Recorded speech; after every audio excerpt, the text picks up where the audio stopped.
Graça e paz, irmãos. Meus queridos, para a nossa edificação, abram a Santa Escritura no Salmo 119. Vamos continuar a exposição do Salmo 119.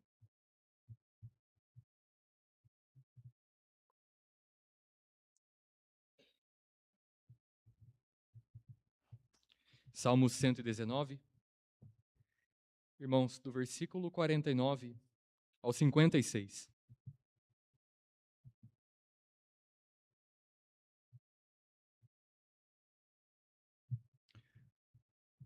A palavra inerrante do nosso Deus diz assim: Lembra-te da promessa que fizeste ao teu servo, na qual me tens feito esperar. O que me consola na minha angústia é isto, que a tua palavra me vivifica. Os soberbos zombam continuamente de mim, todavia não me afasto da tua lei. Lembro-me dos teus juízos de outrora e me conforto, ó Senhor. De mim se apoderou a indignação por causa dos pecadores que abandonaram a tua lei. Os teus decretos são motivo dos meus cânticos, na casa da minha peregrinação. Lembro-me, Senhor, do teu nome durante a noite e observo a tua lei. Tem-se dado assim comigo, porque guardo os teus preceitos. Queridos, até aqui a leitura da palavra. Vamos orar mais uma vez, pedindo iluminação de Deus. Oremos. Deus santo, Deus bendito, Senhor, estamos diante da tua palavra. A tua palavra, Senhor, é inspirada. Ela procede da tua boca. Por isso é palavra poderosa, inerrante, infalível, capaz de entrar em nosso coração, discernir os nossos propósitos. Senhor, queremos ser transformados por ela. Queremos, ó Pai, que a Tua palavra, por meio do Espírito Santo, seja aplicada ao nosso coração, de modo, Senhor, que sejamos exortados, instruídos, confrontados, para que sejamos mais parecidos com Teu Filho. Ó Senhor, não leve em consideração as imperfeições do pregador, mas utiliza-o como instrumento nas Tuas mãos, para que Teu povo, ó Pai, seja edificado. Oramos, ó Pai, agradecidos, em nome de Jesus. Amém. Meus irmãos, um dos homens mais importantes na história da igreja foi um homem chamado Atanásio, que viveu entre o terceiro e o quarto século, e ele era um grande defensor da divindade de Cristo. E ele defendeu esta verdade bíblica porque um grupo chamado de arianos, que seguia um homem chamado Ário, dizia que Cristo não era Deus, mas que, na verdade, ele era uma criatura, era um ser criado por Deus, por isso não era eterno.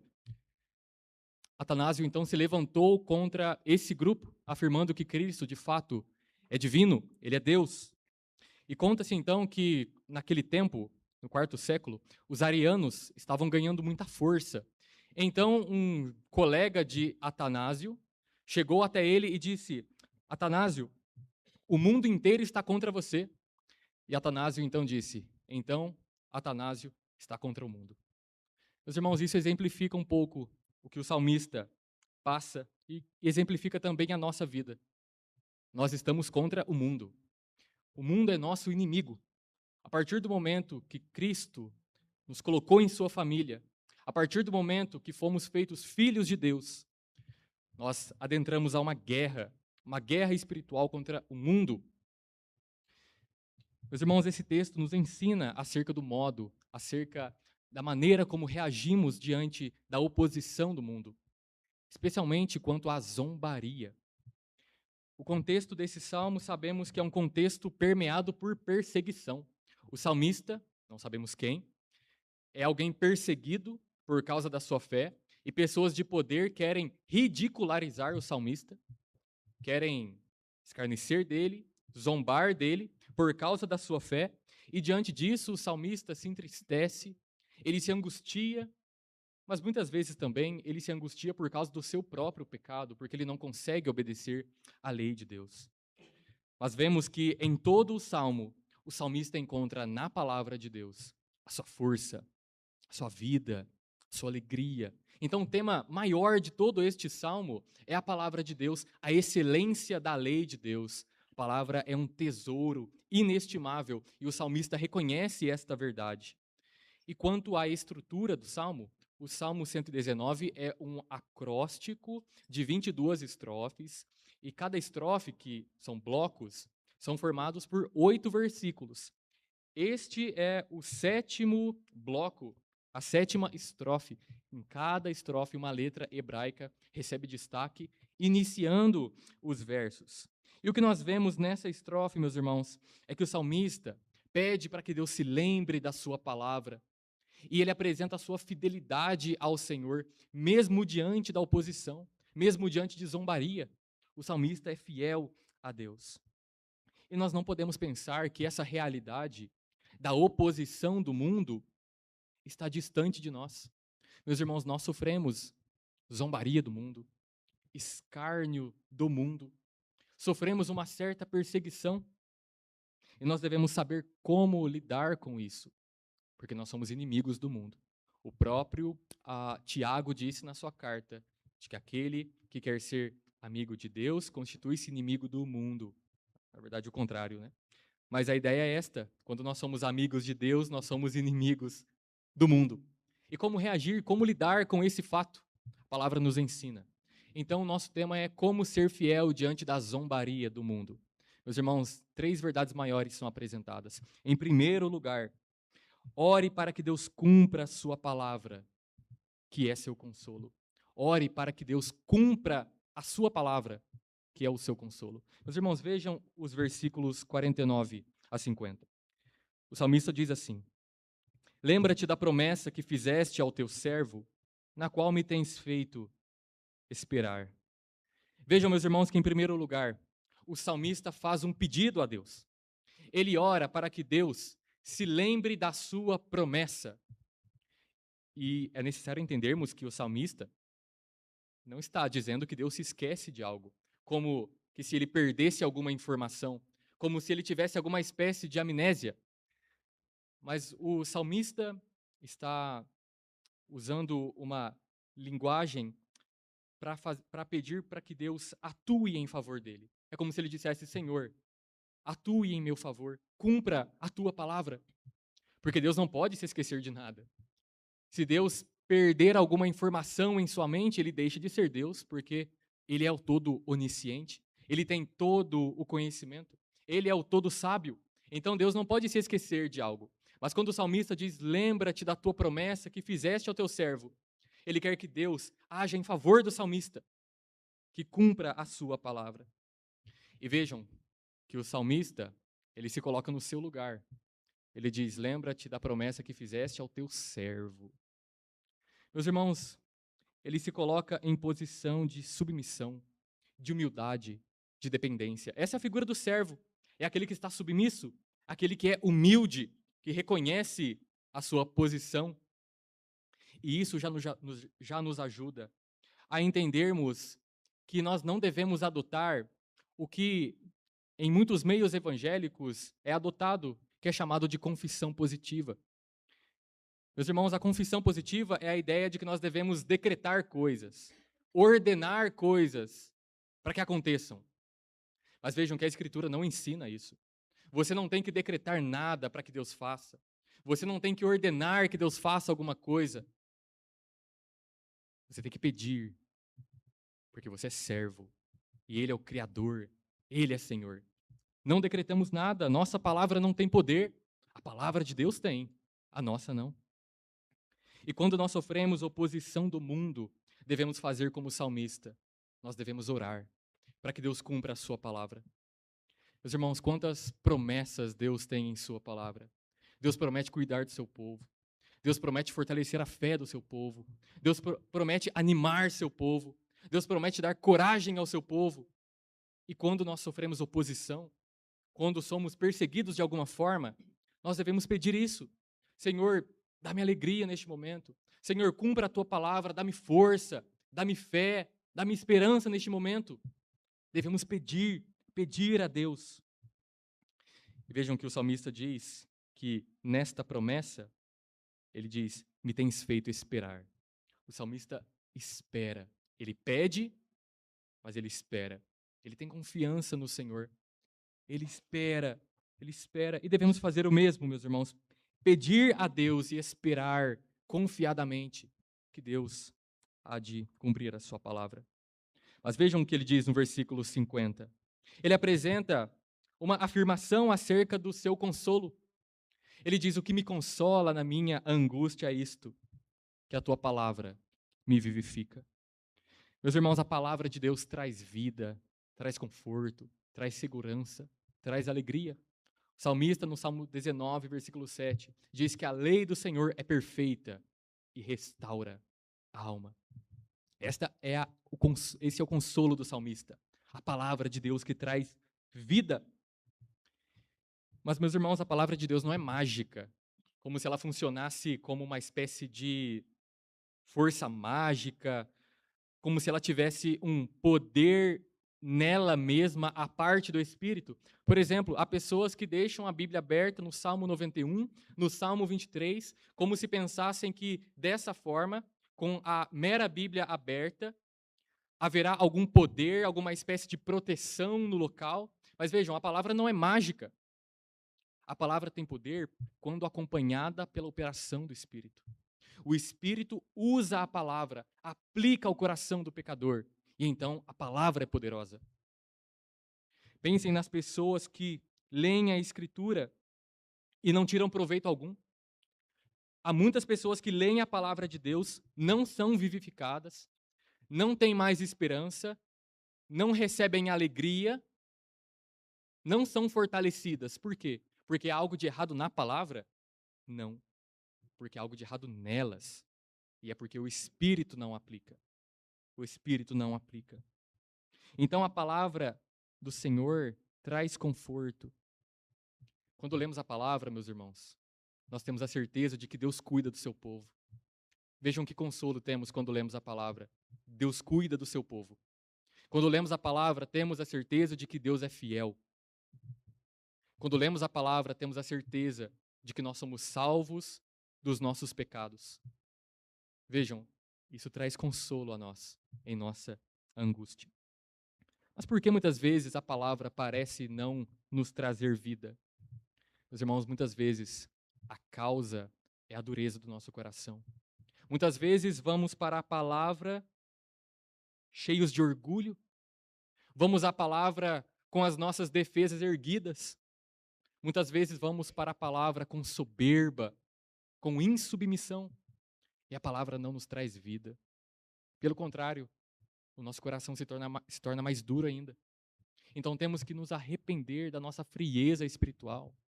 Temos de nos arrepender do nosso orgulho ao lermos a palavra e não tirarmos proveito dela. Porque muitas vezes somos frios.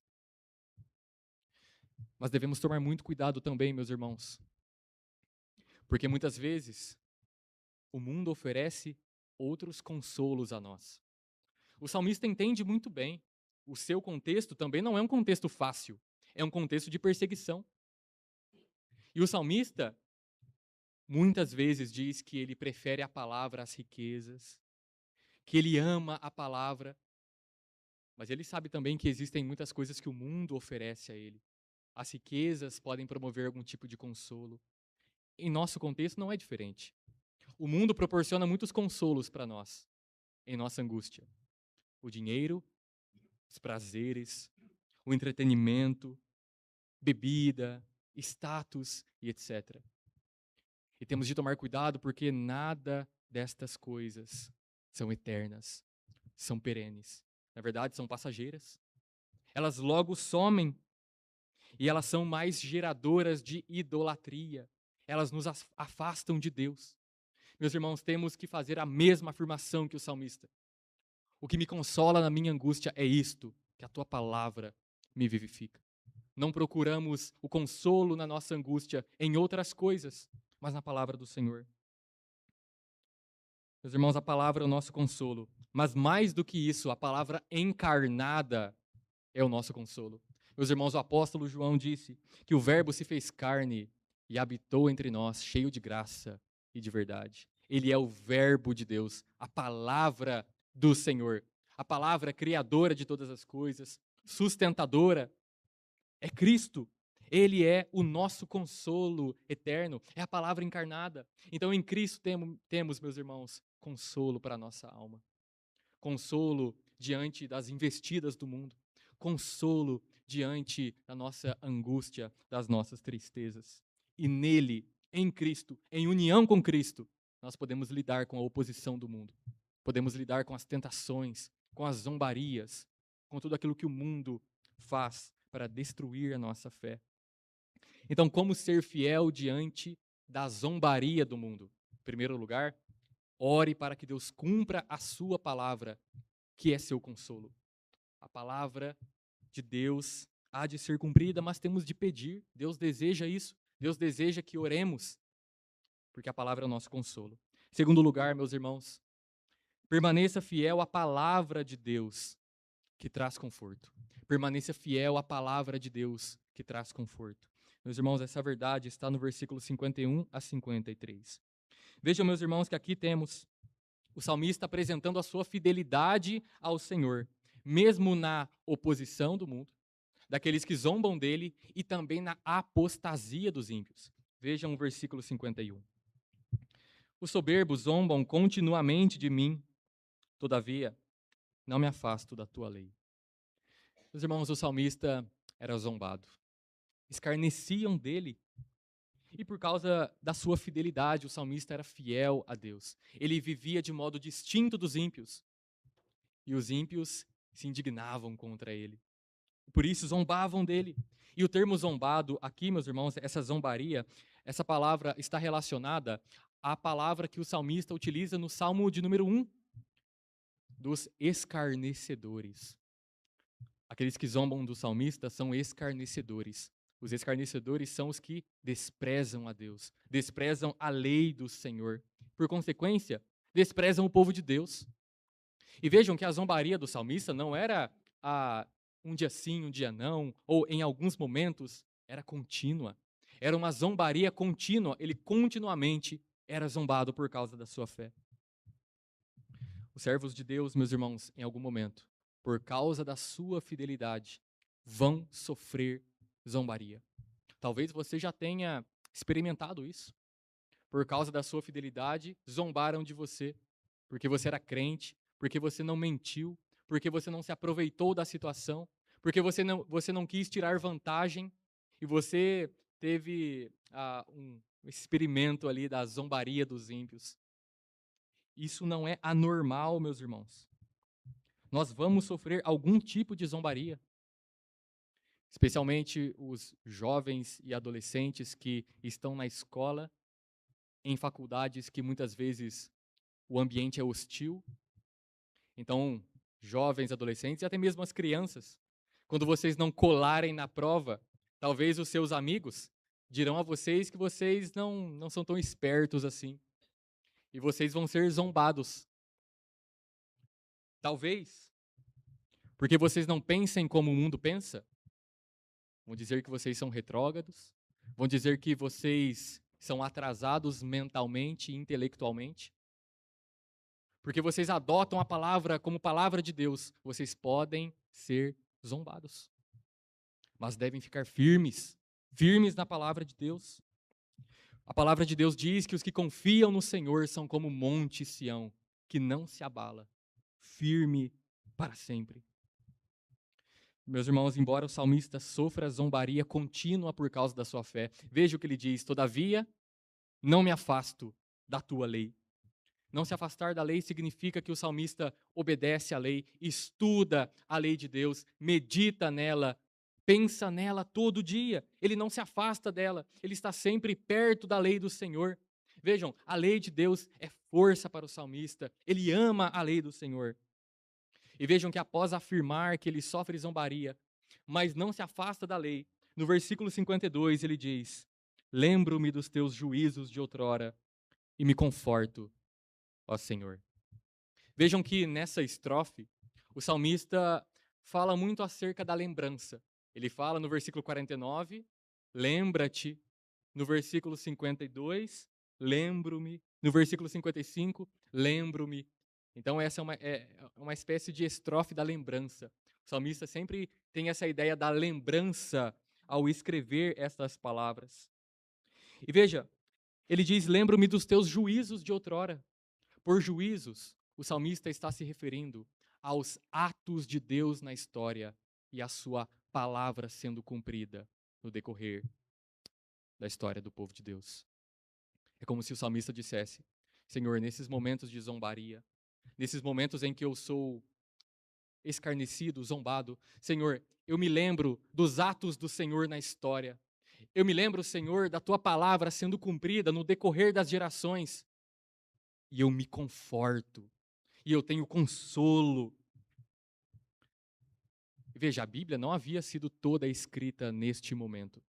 É muito possível que quase metade da escritura havia sido escrita.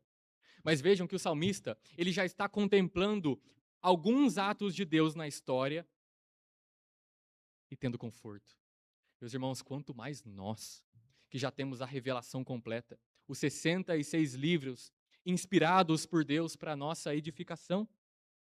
Nós temos todo o plano de Deus revelado a nós, a criação, a queda, a redenção e a consumação. Pensem nisso, o salmista não tinha muitas informações acerca da consumação. Ele não saberia muito bem como seria a vida com o corpo glorificado. Mas nós temos acesso a essas informações. E diante disso, nós deveríamos ter mais conforto. Então faça isso. Quando você estiver sendo oprimido, zombado, passando por angústia, lembre-se dos juízos de Deus. Lembre-se da palavra do Senhor sendo cumprida no decorrer das gerações. Lembre-se do que Deus já fez, do que Deus está fazendo e do que Deus há de fazer. E você será confortado pelo Espírito Santo. O Espírito usa a palavra de Deus. Mas veja, o salmista só pode afirmar que ele se lembra da palavra de Deus porque ele medita nela, porque ele estuda a palavra, porque ele se dedica à palavra de Deus.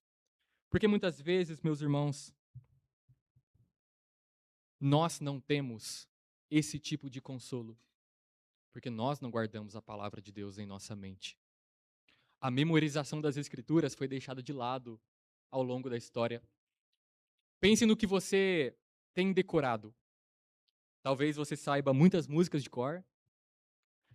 Talvez, se você gosta de alguns filmes, você saiba até mesmo as falas dos personagens de cor. Muitas coisas de cor. Agora pense na Escritura. Coisa mais importante da nossa vida. Palavra de Deus, inspirada pelo Senhor. O quanto você tem memorizado. O quanto você sabe da palavra, de cor. Vejam, meus irmãos, como nós temos abandonado a palavra de Deus. Nós temos colocado outras coisas em nossa mente. Ocupamos a nossa mente e o coração com coisas secundárias. Coisas secundárias. E nos esquecemos logo da palavra. É como os vídeos curtos das redes sociais. Nós temos muitos vídeos e vamos passando, passando, passando. No final das contas, não nos lembramos de quase nada. Às vezes, nós tratamos a palavra assim. Nós lemos a palavra, logo saímos e nos esquecemos. Então temos, meus irmãos, de memorizar a palavra, estudar a palavra, nos dedicar à palavra, para que quando o dia mal chegar, nós possamos dizer como o salmista: Senhor, eu me lembro dos teus juízos e me conforto. E me conforto. A atitude do salmista é de permanecer fiel à palavra, mesmo quando ele sofre zombaria, mas não somente neste momento. Vejam o que ele diz no versículo 53, até mesmo na apostasia dos ímpios. Os ímpios estão abandonando a lei de Deus, mas mesmo assim ele permanece fiel. Vejam o que ele diz: de mim se apoderou a indignação por causa dos pecadores que abandonaram a tua lei. Vejam, o salmista afirma o que aconteceu com ele ficou indignado. O salmista teve um momento de indignação santa. A palavra indignação aqui na língua hebraica, meus irmãos, traz a ideia de algo queimando, de algo que está queimando. Essa é a figura que o salmista utiliza. Ele está queimando por dentro. Indignação. Mas vejam o motivo. O salmista acabou de falar que ele estava sendo zombado. Mas o salmista não está indignado porque ele está sendo zombado. É porque a palavra de Deus está sendo abandonada. Qual é a preocupação maior do salmista? Não é com a sua reputação. A preocupação maior do salmista não é com o que os homens estão pensando dele. É com a palavra de Deus. Ele está preocupado com a palavra. Meus irmãos, todo servo de Deus deveria pensar dessa mesma forma. Deveria odiar o pecado, odiar a mentira, odiar ao olhar o cenário em que os pecadores estão abandonando a lei de Deus. E veja o quanto isso nos falta hoje. A indignação santa quando a palavra de Deus é abandonada, é deixada de lado. Meus irmãos, vemos em nossa sociedade inúmeros conceitos cristãos desfalecendo, se esfacelando, impiedades reinando, injustiças reinando, imoralidade aumentando a cada dia. E vejam, muitas vezes nós não nos indignamos com isso. Nós vemos a injustiça crescer, mas nós não nos indignamos com o pecado. Isso acontece porque o pecado, para nós, se tornou normal.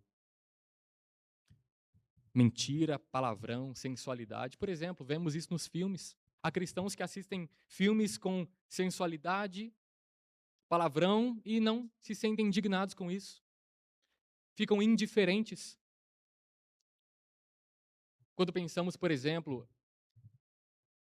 em práticas abomináveis diante do Senhor, como o caso do aborto, e não vemos cristãos indignados com isso, com a morte de inúmeras crianças no ventre das mães, mas não vemos cristãos indignados. Existe uma indiferença quanto a essas questões. Mas isso, meus irmãos, é reflexo do nosso coração endurecido. Quando nós abandonamos a palavra de Deus, quando deixamos de nos espantar com o pecado, meus irmãos, é porque nós nos acostumamos com ele. Nós nos acostumamos com o pecado e não nos indignamos mais. E qual é a causa disso? A causa é a falta de espanto com o nosso próprio pecado. Nós não nos espantamos mais com o nosso pecado. Nós não vemos o pecado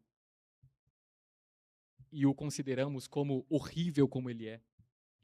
Nós não pensamos no nosso pecado como uma coisa horrenda, terrível, da qual Deus odeia. Então, em primeiro lugar, nós devemos ter uma indignação santa contra o nosso pecado. E isso vai refletir na vida pública. Isso vai refletir nas outras coisas.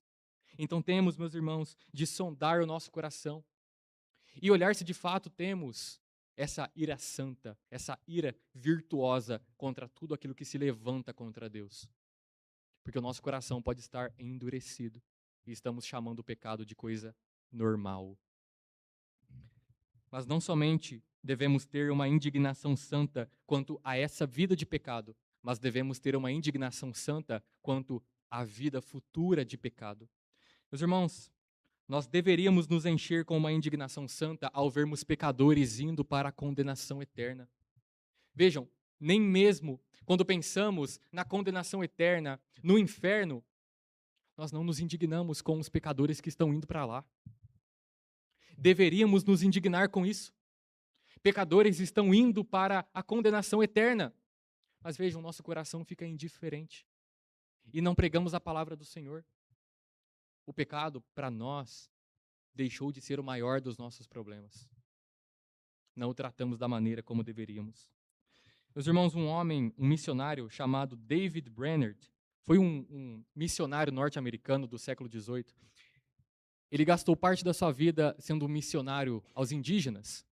E ele disse o seguinte: ó, que angústia se levanta em minha mente ao pensar de uma eternidade para aqueles que vivem sem Cristo, para aqueles que estão enganados e que levam suas falsas esperanças à sepultura consigo. Vejam, muitas vezes nós não temos esse tipo de indignação no coração. Vemos pecadores aumentando os seus pecados, aumentando a sua condenação diante de Deus e não nos indignamos com isso. Não ficamos indignados com isso. Meus irmãos, o nosso pecado faz com que o nosso coração fique mais duro ainda. Mais duro.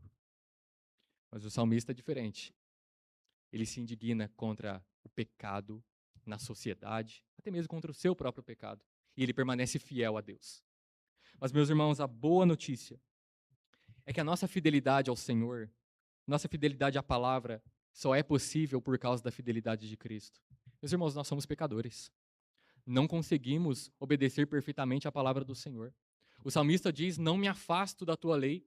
Quantas vezes nós já nos afastamos da lei de Deus? Mas graças a Deus por Cristo Jesus, porque nele, meus irmãos, nós temos perdão dos nossos pecados, temos vida eterna e somos habilitados a sermos fiéis a Deus, por causa do que Cristo fez em nosso lugar, em nosso favor, ao seu povo. Então, como ser fiel diante da zombaria do mundo? Em primeiro lugar, ore. Ore para que Deus cumpra a sua palavra, que é seu consolo. Em segundo lugar, permaneça fiel à palavra de Deus, que traz conforto. Meus irmãos, em último lugar, busque a palavra como fonte de alegria na obediência. Busque a palavra como fonte de alegria na obediência. Vejam versículos 54 a 56. Os teus decretos são motivo dos meus cânticos na casa da minha peregrinação. Vejam a afirmação que o salmista faz. Ele diz que a palavra é sua alegria, é motivo dos seus cânticos. Meus irmãos, o cântico é uma forma de expressar nossa alegria. Nós cantamos e expressamos a nossa alegria interior. O salmista já tinha falado a respeito da sua alegria no versículo 14 deste salmo. Ele disse: mais me regozijo com o caminho dos teus testemunhos do que com todas as riquezas. E isso é visto não somente na vida do salmista, em vários homens de Deus ao longo da história. Por exemplo, Paulo e Silas, quando estavam em Filipos, Atos 16, foram açoitados e presos por expulsarem um espírito adivinhador de uma jovem, da qual muitos homens estavam utilizando esta jovem para ganhar lucro, para obter dinheiro. E eles foram presos. E na prisão, meus irmãos, mesmo com os pés amarrados em um tronco, a palavra diz que eles cantavam, eles externalizavam a sua alegria por meio da música, por meio do canto. Meus irmãos, na história da igreja, dentre muitos calvinistas franceses que são chamados de huguenotes, alguns deles são chamados de huguenotes, alguns foram presos e perseguidos no ano de 1546. E, meus irmãos, a história conta que 14 homens foram condenados à tortura e a serem queimados na fogueira. Muitos tiveram a sua língua cortada, porque eles gostavam de cantar.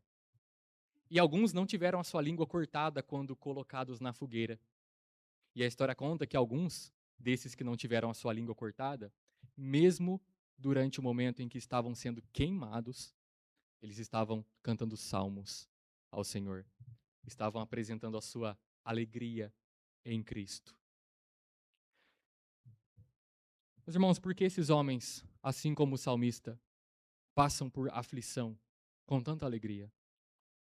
O que existe nesses homens que faz com que eles, mesmo em tempos dificílimos, de aflição, de zombaria, sejam tão alegres? Por causa da palavra de Deus. É porque eles estavam firmes na palavra do Senhor. E como nós, meus irmãos, vamos passar por momentos complicados, de perseguição, de oposição do mundo, firmes na palavra de Deus. É por meio da palavra, é com a palavra do Senhor, que é o motivo da nossa alegria, motivo dos nossos cânticos. E vejam que o salmista pensa em si mesmo como um peregrino. Ele diz que os teus decretos são motivo dos meus cânticos na casa da minha peregrinação.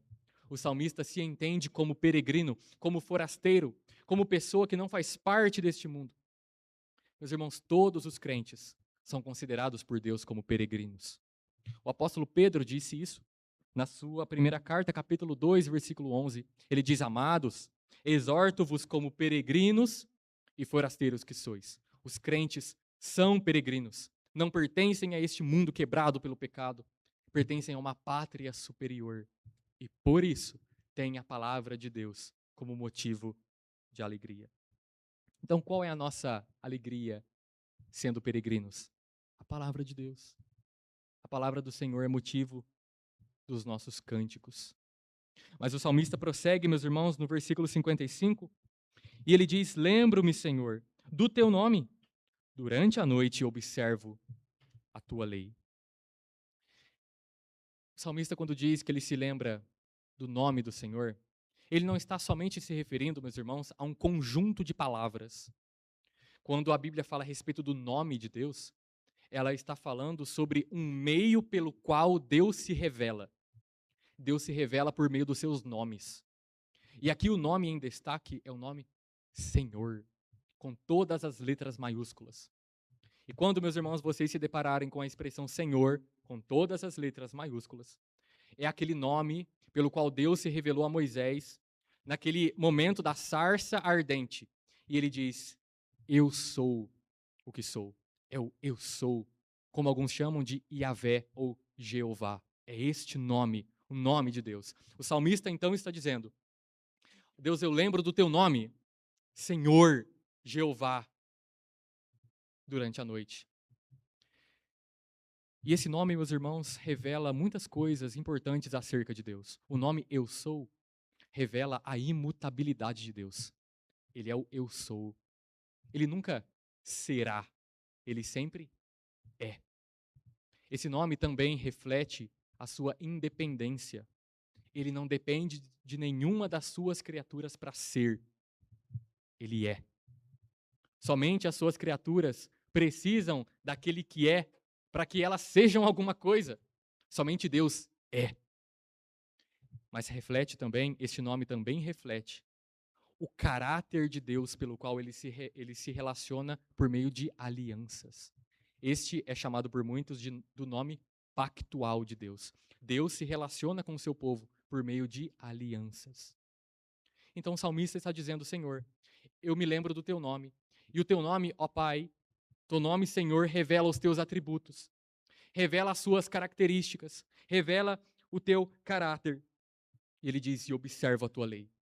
Vejam que ele recebe conhecimento de Deus, ele se lembra de quem Deus é, ele tem conhecimento de Deus, e isso resulta em vida prática. Ele obedece à lei do Senhor. Vejam, meus irmãos, como nós não conseguimos dissociar conhecimento de Deus, verdadeiro conhecimento, e vida prática. As duas coisas caminham juntas. É o que é chamado de ortodoxia, a doutrina correta, e a ortopraxia, vida correta. As duas coisas caminham juntas. Quando temos conhecimento de Deus, devemos colocar em prática.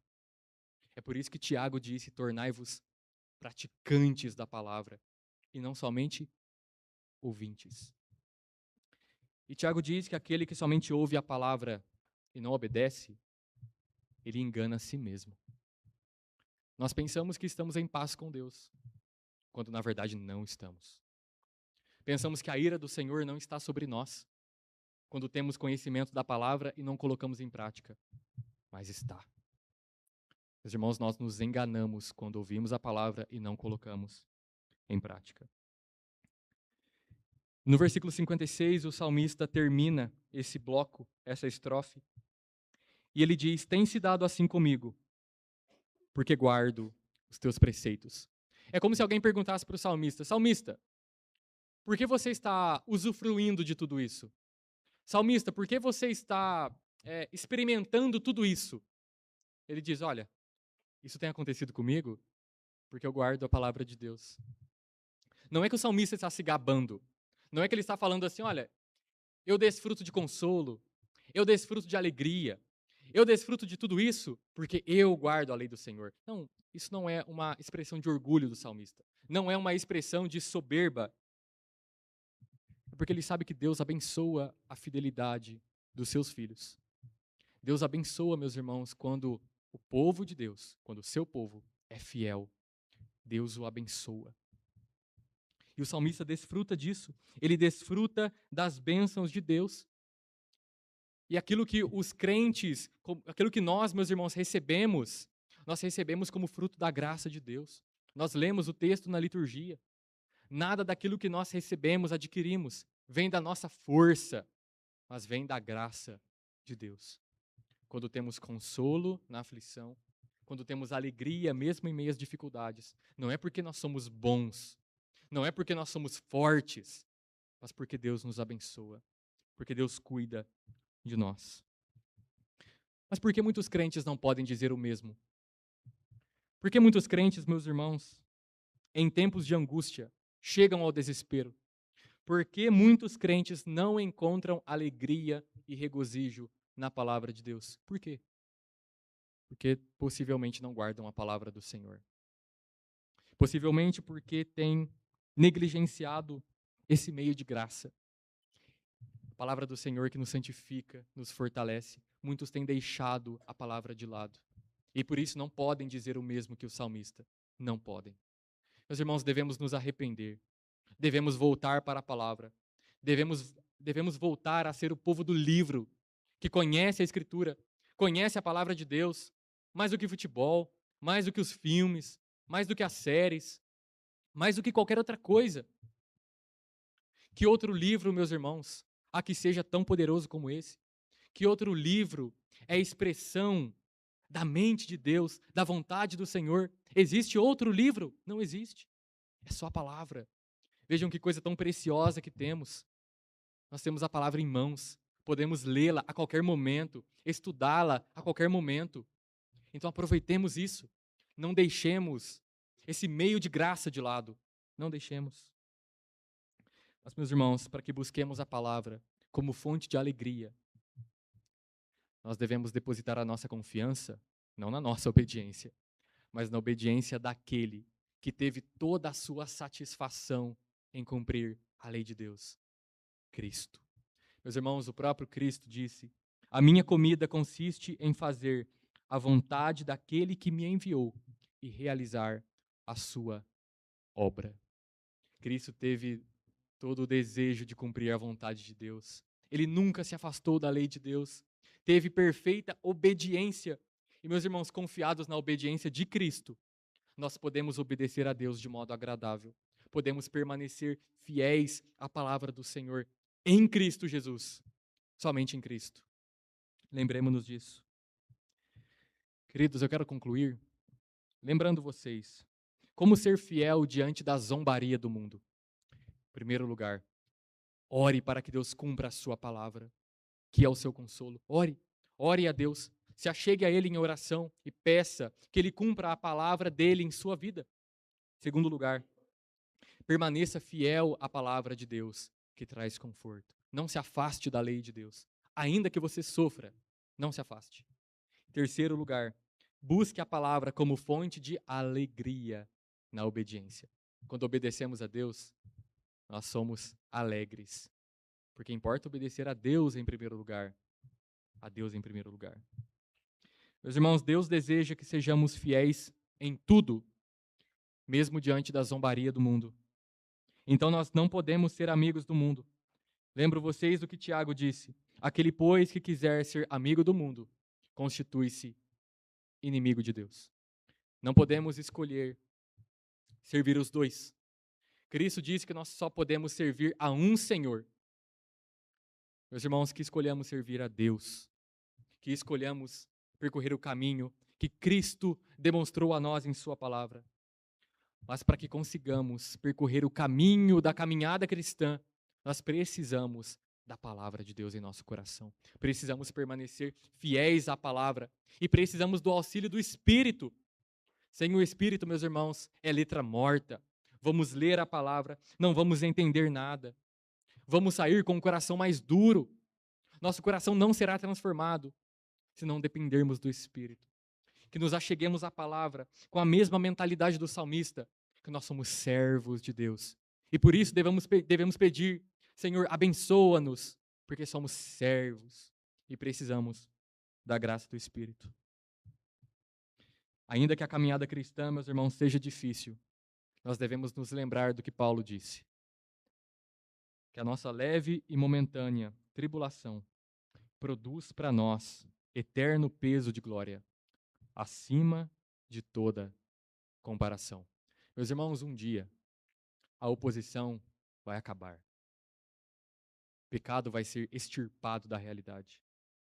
nós teremos, meus irmãos, uma vida totalmente sem pecado. Os nossos inimigos serão todos derrotados de fato. Já foram, a princípio, derrotados na cruz.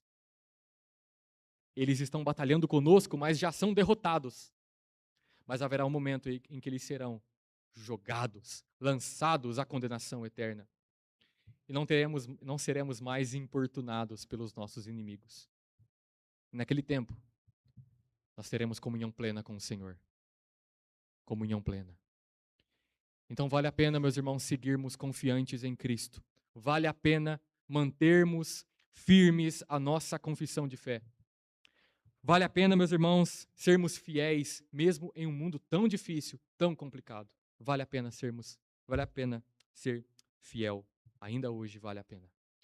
Meus irmãos, que tenhamos isso em mente e que Cristo nos dê a graça de perseverarmos na fé. Que Deus nos abençoe.